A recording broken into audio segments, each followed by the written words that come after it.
La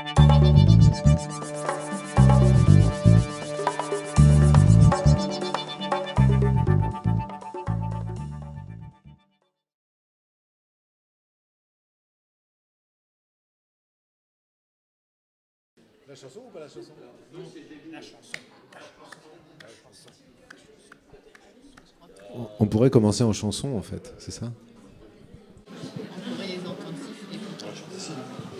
On pourrait... Le cul dans l'herbe tendre et d'avoir su l'étendre quand j'étais amoureux.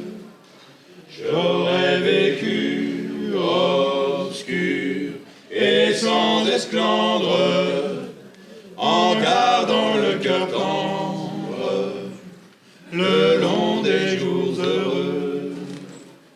Pour faire de vieux os, faut y aller mollo, pas abuser de rien pour aller loin. Pas se casser le cul, savoir se fendre de quelques baisers tendres sous un coin de ciel bleu.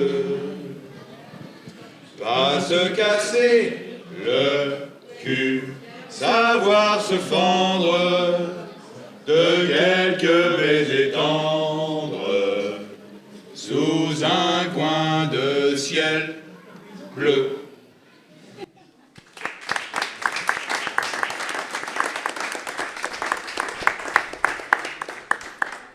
Que voilà une belle introduction par les trois membres de la BIL, la Brigade d'intervention littéraire équilatérale, qui, dans ce festival Nature Nomade, vous réjouissent depuis déjà 2 jours de quelques lectures à voix haute et qui vont avoir la gentillesse de nous gratifier de quelques extraits des 6 livres en compétition pour le premier prix littéraire Nature Nomade, et c'est de ça dont on va parler tout de suite. Premier prix littéraire qui récompense un des 6 ouvrages qui ont été sélectionnés. Et c'est un jury composé de 12 personnes qui a lu, choisi, débattu, bataillé pour élire ce grand gagnant qu'on révélera à l'issue, ou quasiment à l'issue de cette rencontre, qui va nous permettre de détailler ces 6 ouvrages, d'en entendre des extraits et d'en discuter avec 2 des 12 membres du jury qui ont été envoyés au charbon, tirés au sort peut-être, ou désignés volontaires d'office. Il s'agit de Nicole Vitré-Méchin et Ronan Le Breton. Bonjour à tous les deux, merci d'être avec nous pour cette discussion, sur lesquels on va commencer par le début, c'est-à-dire d'où vient l'idée de ce prix littéraire, comment ça a été mis en place et avec quels enjeux, parce que je disais vous étiez 12 personnes, peut-être aussi on va nommer les autres, c'était aussi l'idée de faire vivre le collectif, l'association Nature Nomade et les bénévoles qui le composent. Je pense que le festival grandit d'année en année, il développe son propre parcours. Et puis à l'initiative du prix littéraire, il y a la Géothèque, la merveilleuse librairie de la Géothèque, la librairie du voyage à Nantes. Et puis Faustine et Benoît ont donc choisi 6 titres qu'ils ont soumis au jury de bénévoles de l'association. Voilà, 12 personnes. Alors Faustine nous avait concocté une grille très professionnelle pour regarder. Tu peux peut-être en parler un peu, Ronan? Oui, alors la grille, il y avait trois grands critères principaux. Il y avait sur lesquels on devait juger les livres. Il y avait le fond, la forme et le souffle. Et donc le fond, c'était vraiment le sujet du livre, son lien avec le voyage, avec la façon dont le livre pouvait avoir pour décrire les paysages, les cultures, la faune, la flore. La forme, c'est le style littéraire, mais aussi la qualité de l'édition. Et le souffle, c'est plus notre ressenti, si on a été transporté, si on a envie de continuer de lire les autres livres de l'auteur, etc. Et chaque critère était jugé sur un même total. Donc après, c'était plus une aide pour nous aider à juger, parce que c'est pas forcément évident pour nous qui n'avons jamais participé à un jury de prix littéraire de savoir comment départager des livres. Donc c'était un guide, et après, derrière, on s'est mis d'accord, on s'est réunis et on a délibéré. Oui, ça avait le mérite de nous cadrer des entrées très précises, finalement, dans chaque ouvrage, de sortir peut-être de quelque chose d'un peu affectif ou d'un peu premier degré, comme ça, et de rentrer à travers des critères très très précis, et c'était vraiment intéressant, et c'était intéressant d'en discuter après entre nous. Je précise juste une petite chose complètement sonore. Il faudrait que vous soyez très près des micros, sinon on va partir vite en Larsen. J'avais peur d'être trop loin. Et la sélection comporte 6 titres qui sont tous parus cette année, c'est ça? Ou est-ce que ça faisait partie du critère aussi, la nouveauté? Oui, c'est des livres qui sont parus dans l'année. Oui. En tout cas en français, parce qu'il y a des livres qui sont parus avant et qui ont été traduits dans l'année. Je crois qu'il y a 2 traductions dans le lot. 2 ou 3. 3, ouais. Et vous étiez vous-même, alors je parle pour vous deux, mais peut-être vous pouvez parler pour vos camarades, des grands lecteurs. Est-ce que vous avez une vélocité, vous lisez beaucoup, vite, vous avez un regard critique assez affirmé? A priori, quand on s'est rencontrés et qu'on a reconstitué le jury, on s'est aperçu qu'il y avait un petit peu de tout. Il y avait des très grands lecteurs, il y avait des gens qui lisaient un petit peu moins, mais je crois que ce qui nous a tous réunis, ça a été le plaisir, la découverte de tous ces textes, leur diversité. Il y avait des récits purs, des récits d'aventure, il y avait des choses qui étaient plus littéraires. Et c'était rigolo de voir comment nos points de vue se sont affrontés, entre guillemets, parce que c'est un affrontement très amical. Mais Vraiment? Oui, oui.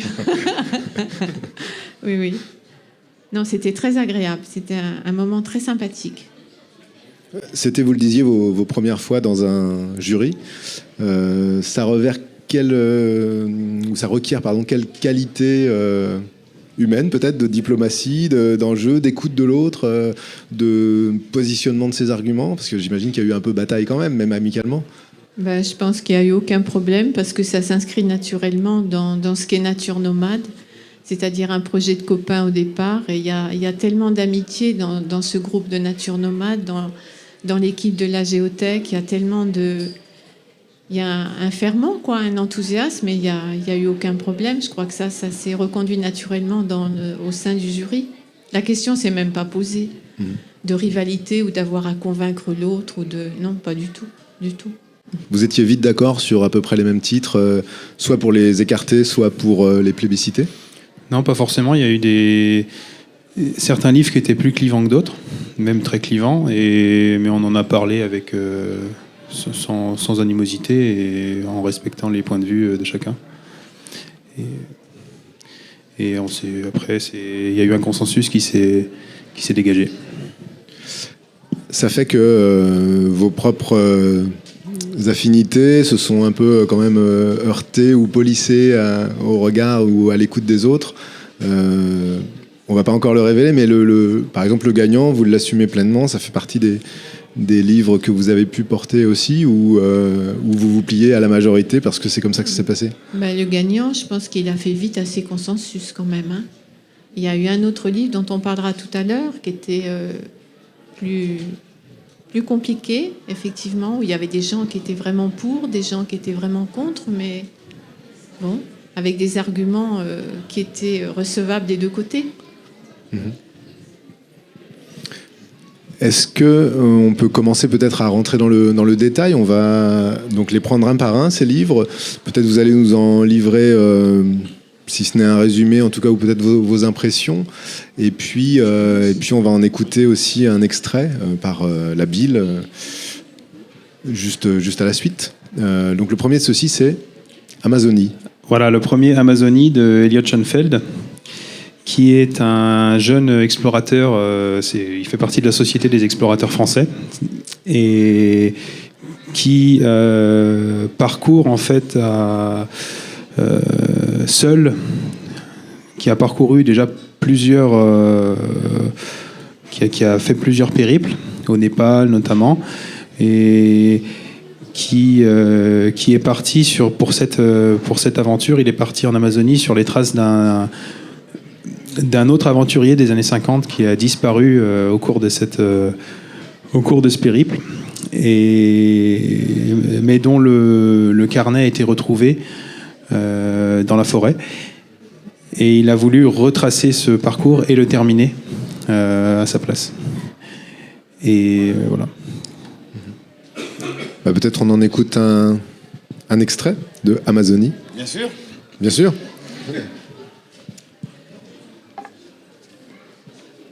C'est comme si la jungle avait taillé mon esprit à coups de pièges, d'obstacles, de frayeurs, d'adversités, pour finalement atteindre cette belle pierre sculptée et solide, libérée de ses artefacts, de ses ornements, de ce qu'on croyait utile, capital, nécessaire et qui n'était rien. Vivre dans la nature, manger à sa faim, être entouré des siens, admettre ses limites, réaliser ce dont nous sommes capables, trouver un accomplissement dans ce qui demeure à notre portée, l'amour, l'amitié, la réflexion, la contemplation. Voilà les seules choses qui comptent pour une vie substantielle et heureuse. La jungle nous rend humbles. Elle nous remet de gré ou de force à notre place. En son sein, on reprend conscience des êtres limités que nous sommes. On apprend à oublier, à abandonner cette mégalomanie infantile, et on mène sa vie en sachant qui on est. Le sauvage nous arrache de ses illusions mortifères, destructrices, de ses fantasmes de toute puissance. Il nous ramène au monde et nous guérit du mal, de l'infini. Revenir à la nature, c'est revenir sur Terre. Merci pour cet extrait de Amazonie sur les traces d'un aventurier disparu de Elliot Schoenfeld aux éditions Payot. Donc le premier des 6 livres qu'on détaille ici pour ce prix littéraire Nature Nomade, le premier aussi prix littéraire Nature Nomade. Et en compagnie de Nicole et Ronan, eh bien, on revient sur ces débats au sein du jury, et puis on verra tout à l'heure qui a emporté le prix. Mais continuons d'égrener les 6 titres. Le suivant. Alors le second titre, c'est celui d'un ouvrage québécois qui a pour titre Coucoum. Coucoum, ça veut dire arrière-grand-mère. Et c'est le récit à peine romancé, tiré de la réalité d'une petite fille qui s'appelle Almanda, qui est la fille de colons blancs, donc, qui sont installés sur les bords pratiquement du lac Saint-Jean. Donc ça se passe en gros entre Montréal et puis Québec. Et sa vie va basculer parce qu'elle va faire sa vie avec un Amérindien. Donc le récit nous fait constamment basculer, passer de notre ethnocentrisme à la vision intérieure des forêts et cette façon de vivre qu'ont les Amérindiens. Et il y a des passages très très beaux où on découvre finalement cette civilisation de l'intérieur. Et ce qui était assez passionnant, c'est de s'apercevoir qu'il y a un autre livre dont on va parler après qui s'appelle L'appel du Kakatoès qui se passe en Australie, et il y a des pendants du livre qu'on retrouve comme ça. D'un côté, la culture aborigène, de l'autre côté, la culture amérindienne. Voilà. On en écoute un extrait.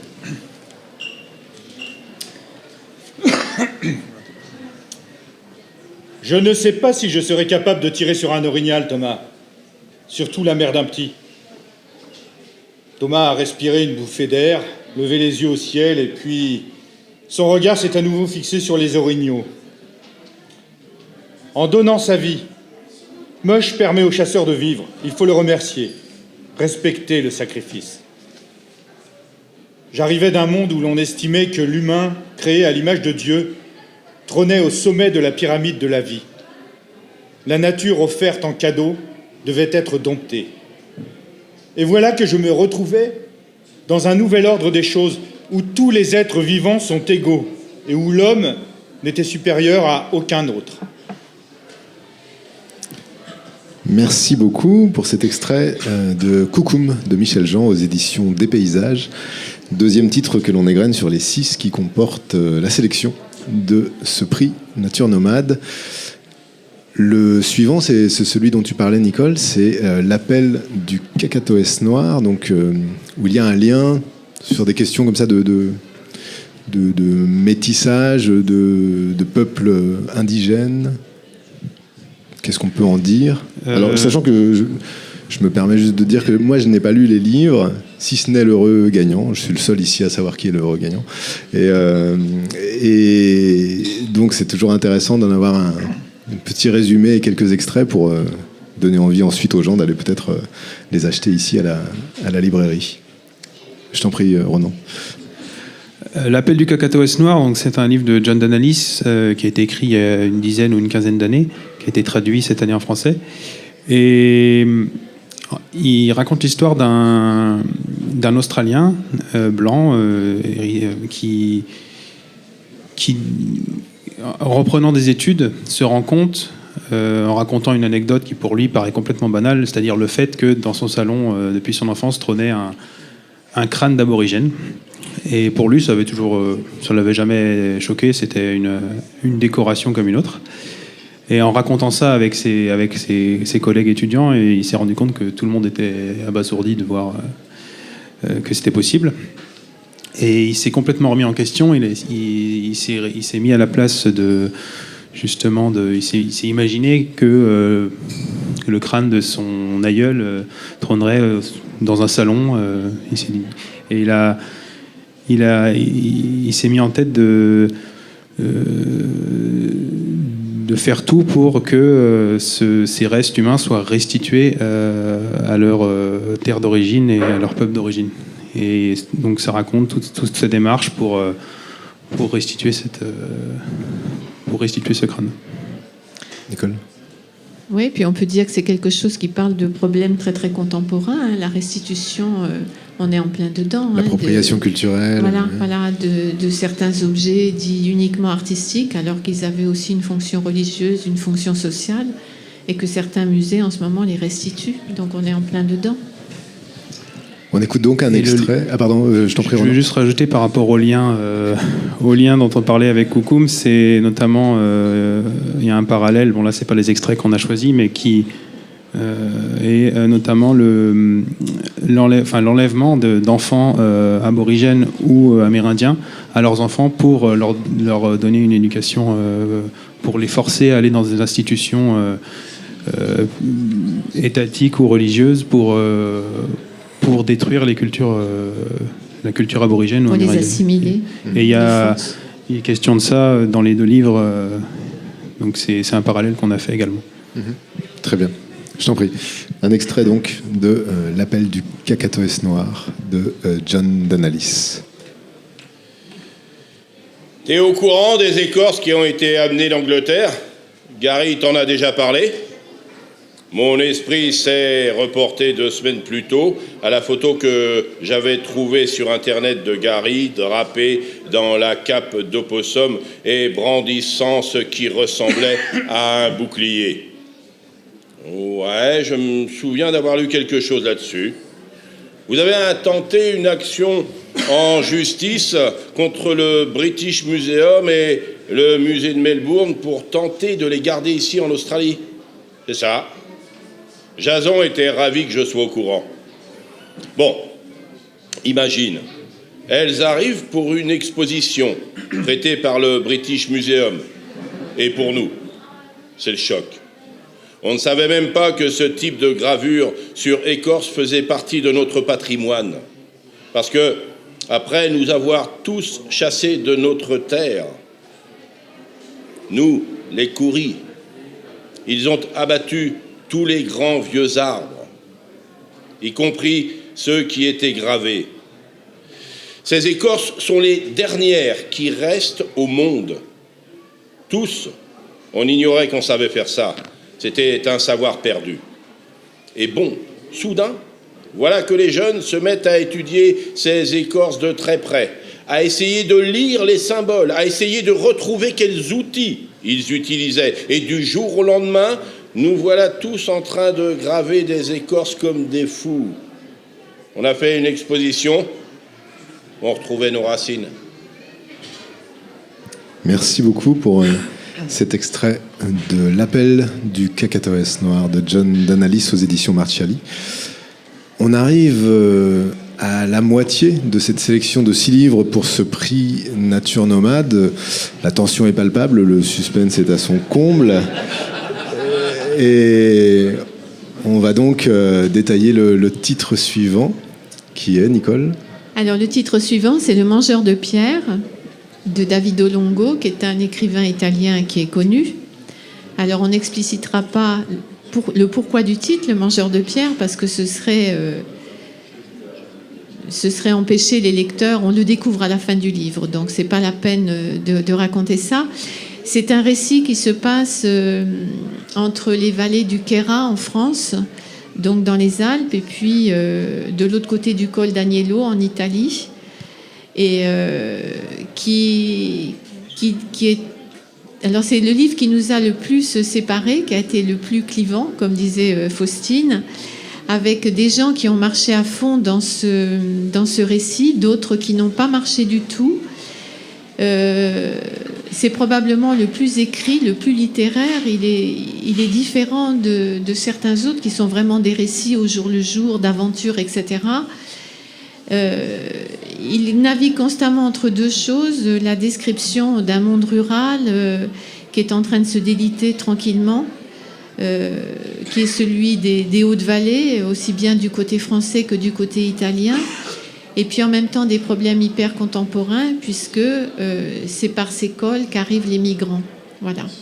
Et on rentre progressivement, le lecteur est gagné par quelque chose qui se passe maintenant, et il s'aperçoit que derrière les cimes, derrière cette tranquillité, derrière ces paysages qui sont des paysages quasi touristiques, et ben, il y a autre chose qui se profile. Voilà. Alors tu as dit qu'il avait été très clivant, et comme on sait que vous avez fait consensus, tu viens par élimination de donner quelques pistes au public ici présent qui s'impatiente pour savoir qui est le grand gagnant ou la grande gagnante. C'est possible, des fois je suis bavarde et bon. Nous écoutons un extrait de ce Mangeur de pierre.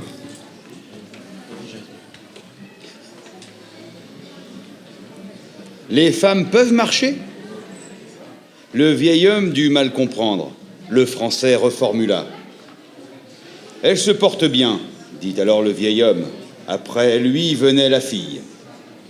Dans l'ouverture laissée par la couverture, son visage apparaissait, sauvage. Ses yeux étaient du même ton que sa peau, mais il absorbait la lumière comme le centre du lac où l'eau est la plus profonde. L'extrême blancheur de ses dents contrastait avec le bois sombre de ses lèvres. Quand la lumière passa sur le dernier de la file, Sergio sentit un vide en lui et entr'ouvrit la bouche pour demander. Mais ce fut le vieux qui parla. « Quand aller ?» demanda-t-il. César éteignit la lampe et revint là où il avait laissé son sac à dos. Il y remit son réchaud, puis jeta au vieux un paquet de cigarettes et de quoi les allumer. « Peut-être demain, dit-il. » Et 2 petits ronds de braise s'enflammèrent dans le noir. Bien, merci beaucoup pour cet extrait du Mangeur de pierre de David Longo aux éditions Glénat. On arrive maintenant au 5e des 6 titres de ce prix littéraire Nature Nomade, Le Souffle des Andes. Et Ronan, tu nous en dis un mot ? Oui, Le Souffle des Andes, donc de Linda Bortoletto, qui avait été reçue ici au dernier festival, est en fait le récit de son expédition. Enfin, elle a fait le chemin, le Grand Trail patagonien, et elle est partie seule après avoir subi une agression sexuelle en Turquie, lorsqu'elle était partie sur les traces de Rumi, un mystique soufi. Et elle a voulu faire ce grand périple je ne sais plus combien, 1500 km pour justement, c'est un récit de résilience en fait, pour se reconstruire. Et c'est un récit au jour le jour de la manière dont elle se réconcilie avec le contact humain et avec la solitude, avec le risque aussi de marcher seul. Et voilà, c'est cette reconstruction, ce récit de résilience qui est le fil rouge principal du livre. Ça fait un relatif écho à une discussion qu'il y a eu ce matin même ici au Café Littéraire sur le fait de voyager seul quand on est une femme, risque ou pas, etc. On en écoute un extrait de ce Souffle des Andes. Après m'être renseigné sur les horaires du ferry pour le lendemain, je vais sur la vieille jetée en bois. L'air est tiède. 2 marins réparent un bateau sur la grève, sifflotent en tapant du marteau. Le soleil descend, la baie se nappe d'une soie orangée. Les montagnes s'assombrissent, l'air est frais. L'eau est lisse. La tranquillité est une vague imprévisible. Merci beaucoup pour cet extrait du Souffle des Andes de Linda Bortoletto aux éditions Payot. Voici enfin le dernier des 6 titres de ce prix littéraire Nature Nomade, David Grann, The White Darkness. Darkness, oui, dont le titre donc est un oxymore, noirceur lumineuse. Alors qui a pour caractéristique d'avoir été écrit par David Grann, qui est un journaliste, mais qui n'écrit pas directement son récit de voyage à lui, qui réécrit le récit de voyage d'Henry Worsley, qui lui-même a un ancêtre qui était aux côtés du fameux Shackleton, donc quand il est descendu dans l'Arctique, et qui revisite le récit de ces 2 hommes. Alors évidemment, c'est un univers extrêmement hostile. Les aventures se terminent mal, mais c'est un récit en décalé en quelque sorte. C'est un récit à partir de fragments de récits. C'est pas direct. Et on retrouve constamment cette navigation à la fois entre l'aventure de Shackleton et puis celle de Worsley. On en écoute donc un extrait.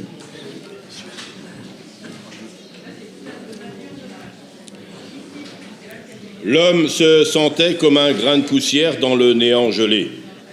Tout autour de lui, il voyait la glace s'étendre jusqu'aux confins de la terre. De la glace blanche, de la glace bleue, des langues et des saillies de glace. Il n'y avait pas de créature vivante en vue, pas un phoque, ni même un oiseau. Rien, à part lui.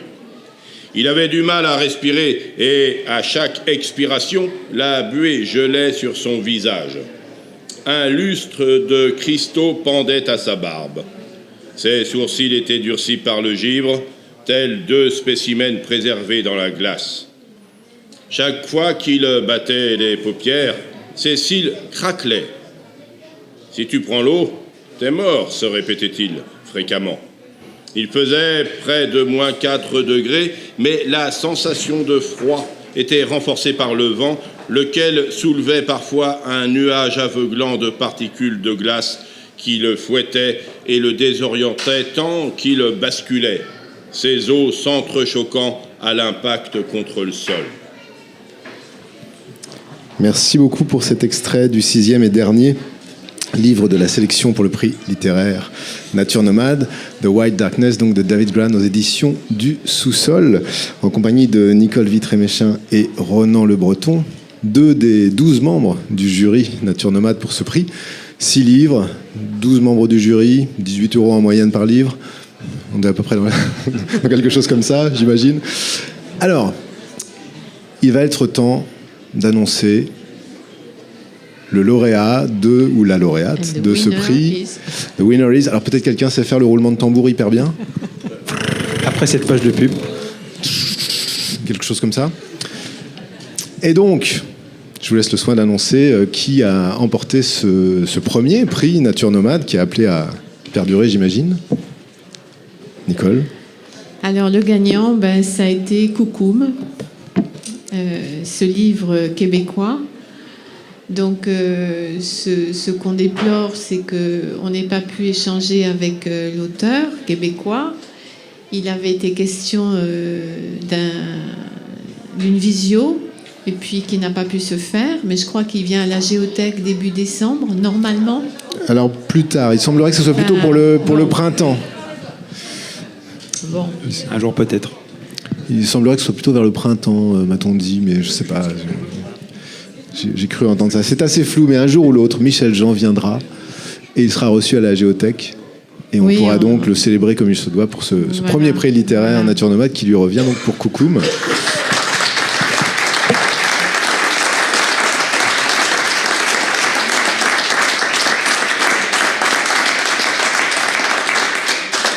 Aux éditions des Paysages, vous parliez de ces échanges au sein du jury et du fait d'avoir fait un consensus, d'avoir trouvé un consensus autour de ce livre-là. Vous sauriez dire, alors peut-être à la fois personnellement et peut-être au nom du jury, quels ont été les éléments en faveur de ce livre de Michel Jean? Je crois qu'on a tout. D'abord, on parle au nom du jury, on ne parle pas en notre nom propre à tous les deux. Je crois que ça s'est fait assez vite, ce consensus. C'est un livre qui est quand même assez écrit. C'est un livre qui n'est pas prétentieux, mais qui apprend beaucoup. Il y avait un des critères qui avait été donné par Faustine, c'est finalement qu'est-ce qu'on apprend dans ces lectures. Et je crois qu'il y avait ce va-et-vient sans arrêt entre ces deux points de vue. On sortait de notre ethnocentrisme, cette découverte de l'envers du décor, parce que tous, plus ou moins, même si on réfléchit à ça, on a quand même découvert tous ces grands espaces à travers Jack London, à travers des gens de notre culture. Et là, on a adopté le regard de quelqu'un d'autre, le point de vue de quelqu'un d'autre. Et il y a un passage qu'on a demandé à la Bille de lire, là, qui est assez intéressant là-dessus, qui concerne la drave. On va l'écouter. C'est alors. page 219. Ouais, ce serait intéressant. Après 3 jours, alors que nous approchions de l'embouchure de la rivière Péribonka, l'air s'est chargé d'une odeur de bois mouillé qui donnait la nausée. Sur le lac flottait une masse immense, sombre et ondulante. Aucun d'entre nous n'avait jamais rien vu de semblable. Ce n'est qu'en nous approchons que nous avons compris. Des milliers d'arbres coupés flottaient à la surface de Pequakami, portés par le courant. Le bois arrivait de la rivière, notre rivière, sur laquelle dansaient des hommes armés de longues piques munies de crochets de métal à leur extrémité, avec lesquels ils dégageaient les troncs coincés par le courant entre les rochers. Dans nos canots, nous étions paralysés par l'effroi. Devant nous, la Péribonka, étouffant sous le poids des troncs, vomissait la forêt dans le lac. Merci beaucoup pour cet autre extrait donc de Coucoum de Michel Jean aux éditions des Paysages, grand gagnant de ce premier prix littéraire Nature Nomade. Je voulais quand même que vous nous disiez un mot de ce livre très clivant, Le Mangeur de Pierre. Est-ce que quels étaient les éléments justement clivants? Qu'est-ce qui a fait débat? Ce qui a fait débat principalement, je crois, c'est le côté un peu décousu de la narration, enfin, ce qui a pu être perçu par certains comme le côté plus décousu de la narration, c'est-à-dire que les gens étaient parfois perdus entre les personnages, il y avait des choses qui n'étaient pas claires, il y a beaucoup d'ellipses dans le récit, beaucoup de sous-entendus, et c'est à la fois ce qui a plu à certains, dont nous faisons partie justement, et ce qui a déplu à d'autres. Ah, vous n'êtes pas représentatif du clivage. Non, pour le coup, on l'a émis en premier. Mais non, mais ils nous ont désignés d'office. Voilà. C'est ça. Alors on va dire, on fait un putsch et c'est le vengeur. Non, mais c'est vrai, coucou, c'est vrai quand même. J'en vois qui rigolent, mais Hein? C'est toujours plus facile de rigoler quand on est dans le public, hein, on est bien d'accord. Voilà Vincent qui s'éclipse alors que... Tout le monde était d'accord pour lire, pour débattre et tout, et quand il s'est agi après d'aller au café littéraire, bon. D'accord, très bien. C'est une- probablement le livre qui a le plus de techniques littéraires, le plus écrit, je pense. Et effectivement, il y a beaucoup d'ellipses, moi, c'est ce qui m'a enchantée. Enfin, j'ai trouvé ça très écrit, vraiment.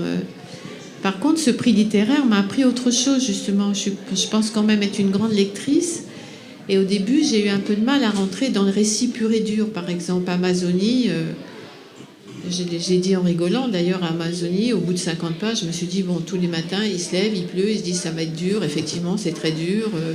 Il faut qu'il allume un feu, il se fait à manger, il se fait bouffer par les moustiques, il se recouche le lendemain. Je me suis dit, waouh. Non, mais c'était un peu ça, quoi. Et puis après, je me suis dit, bon, faut que je mette de côté des critères. Et puis, il y a quand même un engagement incroyable, enfin, de ces gens qui traversent l'Amazonie, ou l'Arctique, ou l'Antarctique, de se confronter à des milieux aussi hostiles. Voilà, je crois que moi, ça m'a appris à je dirais pas avoir moins d'attentes, mais avoir peut-être d'autres attentes, à accepter le récit du voyage. Voilà, c'est vraiment... Et Faustine, je pense, a eu un choix judicieux, parce que sur les 6 livres, on pouvait faire son chemin, quoi. C'était... Voilà. Une ovation pour Faustine.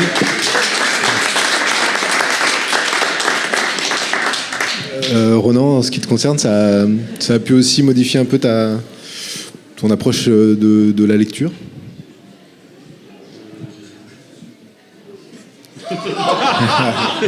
Ou ça t'a J'avais ouvert pas réfléchi à cette à des récits, des récits vers lesquels tu ne serais pas allé spontanément, par exemple? Oui. Après, moi, j'ai pas eu vraiment de... Il y en a pas vraiment qui m'ont déplu complètement. Moi, j'étais plus attaché aussi à la forme, la construction littéraire des récits, et justement, notamment celui-ci était pas. En fait, je vois par exemple je notais des extraits de chaque récit, et pour celui-là, j'ai noté en fait que des citations d'autres auteurs, donc. C'était plus, c'est un article, quoi. Pour moi, c'est un article de National Geographic, c'est très bien, mais il est très long, mais il est captivant, mais c'était pas ce que je recherchais. Mais après, l'avantage d'avoir plusieurs livres,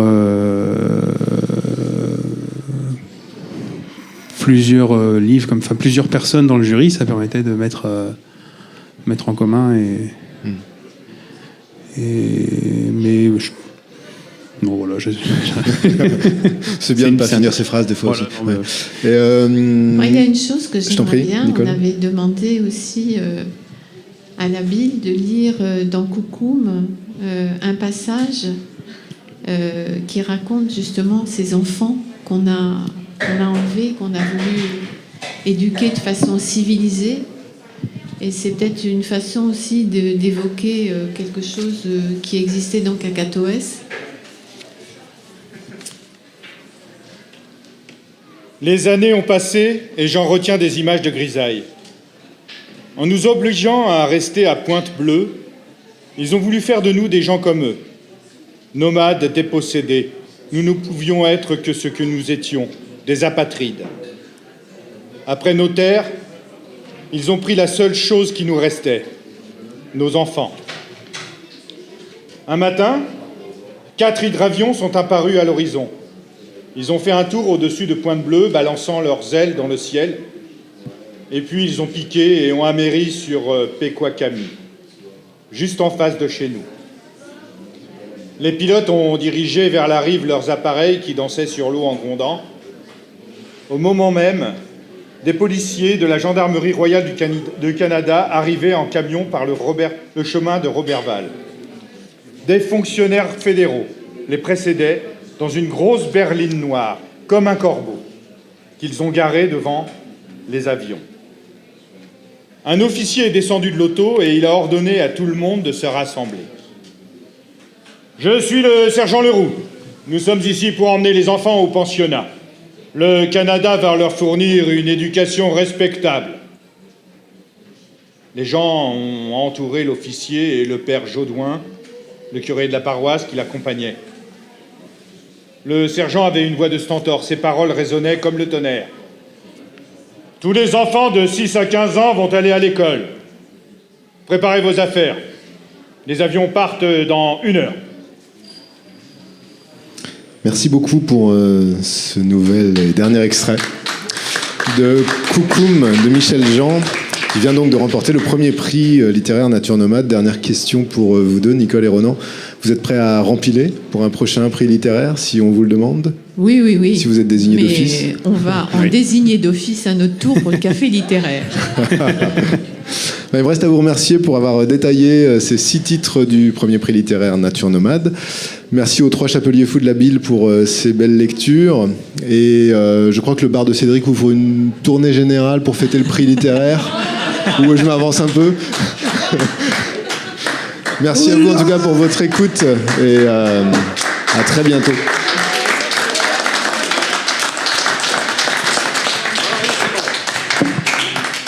Dans un petit instant, dans très peu de temps, on va retrouver Florence Debove, ici même.